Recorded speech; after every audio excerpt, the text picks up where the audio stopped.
I am Dr. Sanjay Jain, Associate Professor in Mathematics at SPC Government College Ajmer.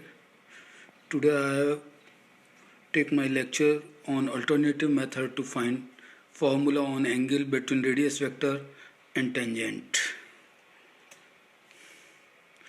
Rajasthan के अधिकतर विश्वविद्यालयों में BSc गणित के पाठ्यक्रम के प्रश्न पत्र कैलकुलस में पोलर लाइन और टेंजेंट के मध्य angle tan phi equals to r d theta by D R को डेराइव कराया जाता है। अधिकतर प्रचलित किताबें जो इस सूत्र को सॉल्व करने की विधि दे रखी है उसमें या तो लिमिट मेथड काम में लिया है या ट्रिग्नोमेट्रिकल मेथड काम में लिया गया है। उदाहरण के रूप में अगली स्लाइडों में हम इन पुस्तकों का विवरण और उनकी प्रयुक्त की हुई मेथड्स को बताएंगे। सीमा विधि के प्रयोग में जनरली स्टूडेंट्स के मन में कई प्रश्न रहते हैं कि क्यों हम del theta tending to zero लेते हैं, कभी कभी हम डेल थीटा बराबर जीरो रख लेते हैं, कभी कभी डेल थीटा का भाग भी दे देते हैं, जो अगली स्लाइडों में हाईलाइट किया गया है। ऐसा करने से उन्हें इस मेथड में थोड़ा सा परेशानी भी होती है। लास्ट स्लाइड में मैंने इस फॉर्मूले को डेराइव करने के लिए एक अल्टरनेट मेथड दिया है जिसमें सीमा विधि का प्रयोग नहीं होने से आसान है, और क्यों बेटर है इसके भी रीज़न दिए हैं। ये नवकार प्रकाशन की बुक है। इसमें लिमिट मेथड और ट्रिग्नोमेट्रिकल फॉर्मूले यूज़ करके इसे सॉल्व किया गया है। इसमें हमने कर्व लिया है, एक कर्व पे कोई पॉइंट P लिया है और P पॉइंट लेके टेंजेंट और वक्र की पोलर लाइन के बीच में एंगल फाई है जिसको निकालना है।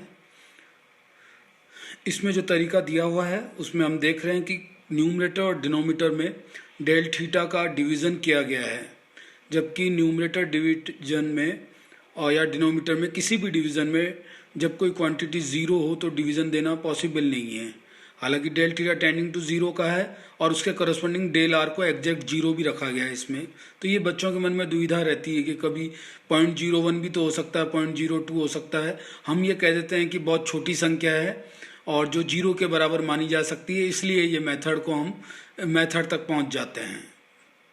पर बच्चों की जिज्ञासा और बच्चों के मन में एकदम क्लियरिटी नहीं रहती है। तो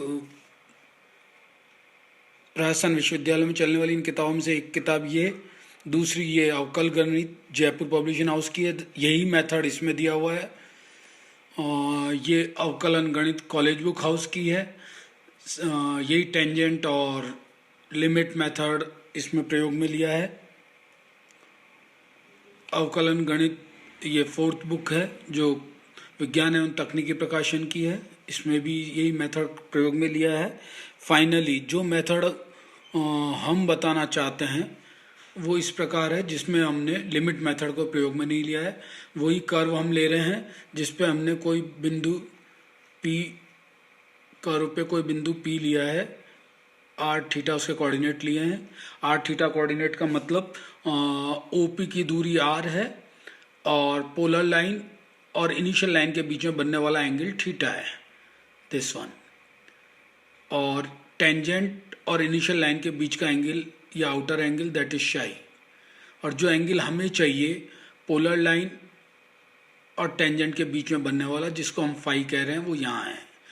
हम यहाँ पे P r थीटा जो कोऑर्डिनेट है, कर्व हमारी r बराबर f थीटा है, इसको हम प्रयोग में ले रहे हैं। और कार्टेशियन कोऑर्डिनेट सिस्टम और किताबों में यही मेथड काम में लिया था, कार्टेशियन कोऑर्डिनेट माने थे, पर हम यहाँ सॉल्यूशन कार्टेशियन कोऑर्डिनेटर ही लेके चल रहे हैं। हम x बराबर r cos थीटा होता है, r की जगह f थीटा रख सकते हैं, तो x बराबर f थीटा cos थीटा हो जाएगा। सिमिलरली y बराबर f थीटा sin थीटा हो जाएगा।